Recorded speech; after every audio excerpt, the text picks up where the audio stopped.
Hello there. It's Kittens here from that Eurovision site, Eurovision with a Slice of Life. We are doing our Meet the Team interviews, and I have a very new to the site, but not new to YouTube person with us. Say hi. Hello. Should I start by introducing myself? I think you should. Thank you, Awesome. Nicholas. Well, hello. My name is Nicklas. I'm from Denmark, a huge Eurovision fan, and I'm one of the new video editors here for that Eurovision site. I'm super excited to be here.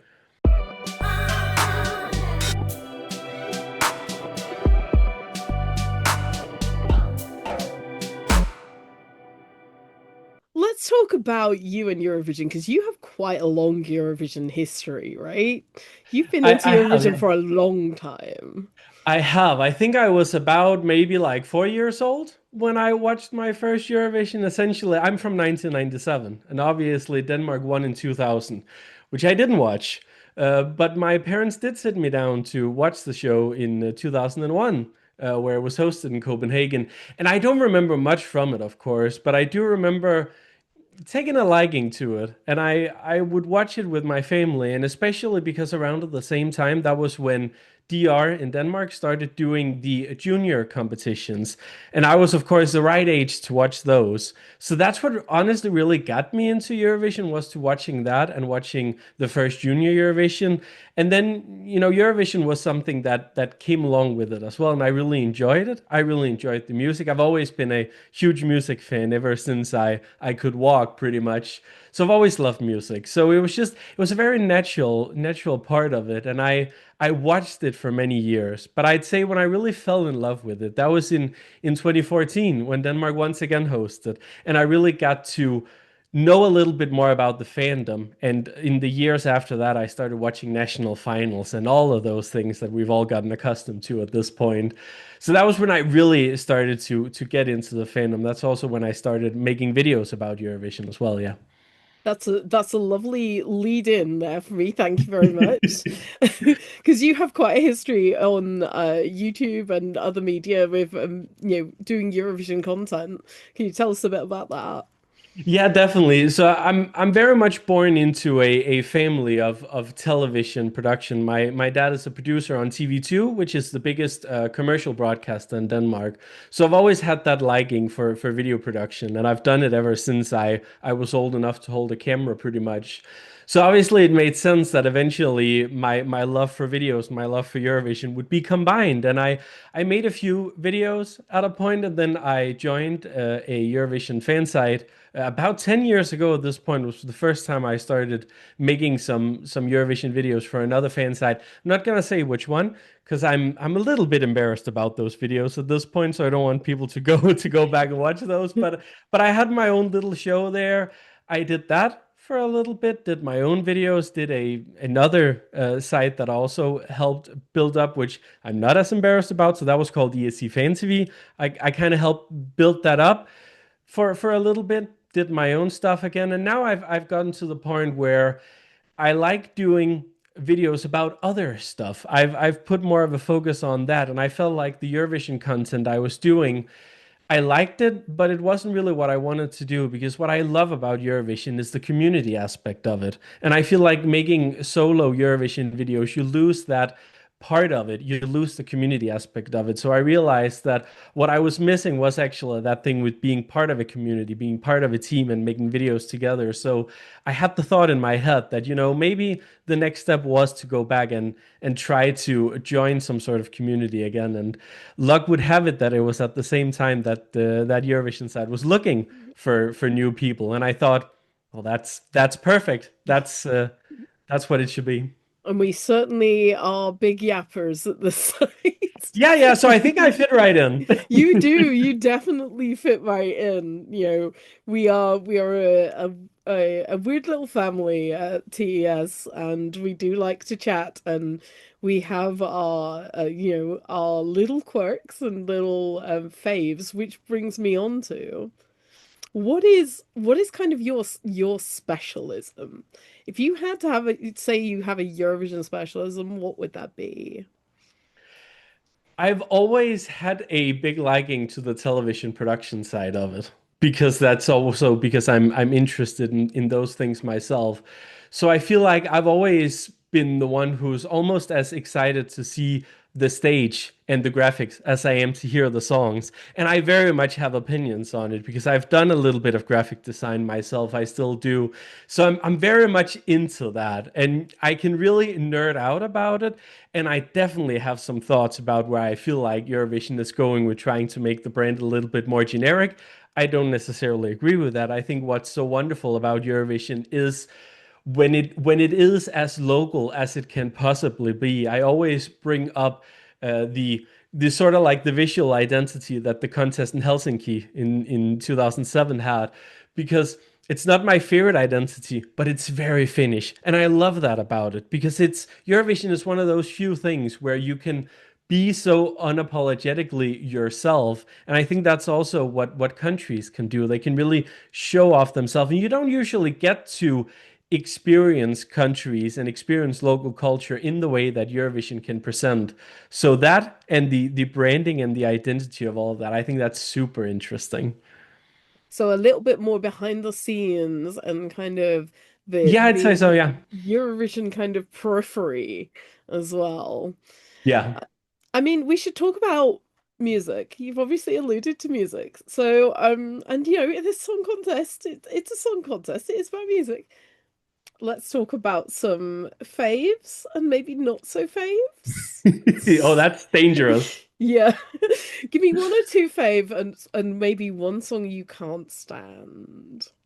Right. Okay. So I think favorites, I'm gonna go with one of the newer songs. First of all, which is Montaigne's Don't Break Me from 2020.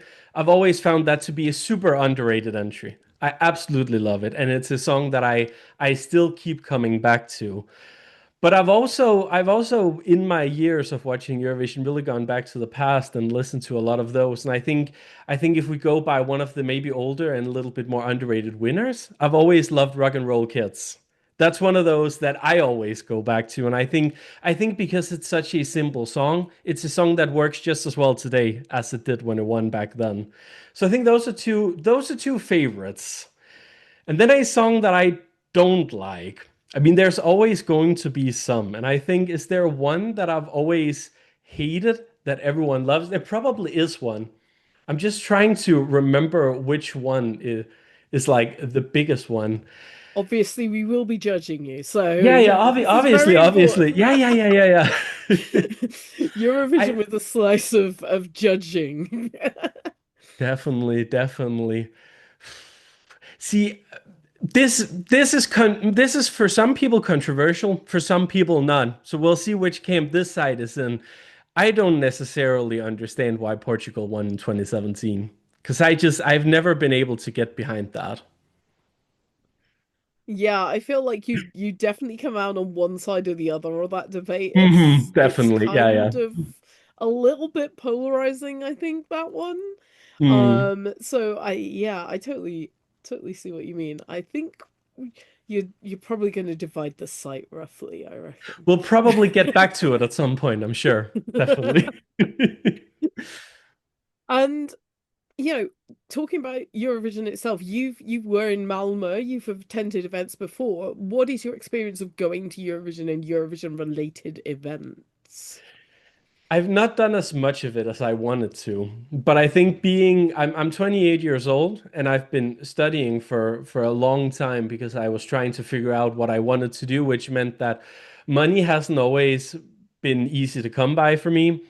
And boy, is it an expensive experience. It's an expensive hobby to have, it's especially when Western European countries keep winning. We would like a cheap Eurovision very soon. Yes, please. Thank you. Yes, yes.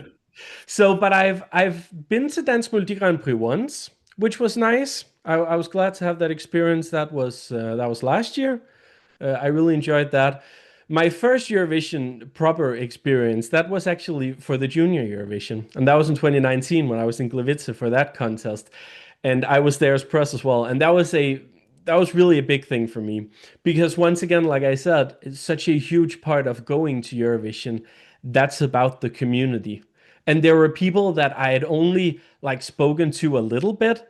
through like either like Facebook messaging or just through whatever we'd done with videos and stuff, that all of a sudden became really good friends because it's such an intensive experience to be there. There's so much stuff going on, and people are just there, and they're happy, they're celebrating, they're exciting, and you can really feel that energy in the room whenever you go there, and that was really what I enjoyed about it. And there are some people there who last time I saw them in Malmö, we agreed that there shouldn't be so long until we see each other again. So I'm definitely hoping that next year I will be able to. Now I should hopefully by that time have a stable job and a stable income. So I'm definitely doing everything I can to actually attend Eurovision next year. We'll see what happens, but I'm hopeful. Mm. Yeah, I definitely echo you in that, the Eurovision community is one of the best parts of the contest. And, I think that's what keeps a lot of people coming back. And people Definitely. underestimate that. They think it's just a song contest that happens once a year and that's it. But, Yeah, we're yapping all year round. definitely. And I Well, think, one of the things that I also really enjoy is some of the stuff that isn't the main contest. Like I said, I've definitely have a huge liking to Junior Eurovision as well. But I've also watched some of the spin-off shows or shows that have a similar flavor to Eurovision. Some of them are great, some of them are Turkvision, but it's fun. And I like watching those as well because it's always fun to experience how other countries are doing it. I watched something last year called the Pan-Arctic Vision, which was something I really fell in love with, and that I'm really yeah. excited to be watching again this year. Yeah, there's so much going on, and there's just so much opportunity to get involved and look at this kind of stuff and see what's going on.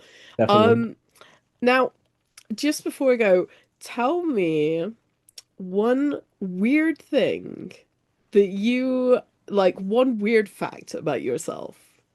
Doesn't have to be Eurovision related, just one weird fact. I think one of the things that people maybe don't realize about me because it's something I don't talk about that much, but it's a really cool and fun fact that I've done is that a few years ago I was part of a 1 week talent camp at DR where we got to it was me and some other young people who got to work together to pitch new ideas for the digital department of DR and DR News and all that. And I definitely learned a lot from that and got some great experiences there. And it really made me believe in myself and what I can do in terms of media production. So I think that's definitely a fun fact that I've been to DR's buildings and I've been taught some stuff by some of the big names at DR. That is very cool. That is a very cool, fun Nicholas fact. Yeah, So yeah, I put you on the spot, but you've worked out just fine. I managed to find an answer. Definitely. Right. Is there anything else you want to tell people before you go? We'll put your social media and stuff in the below.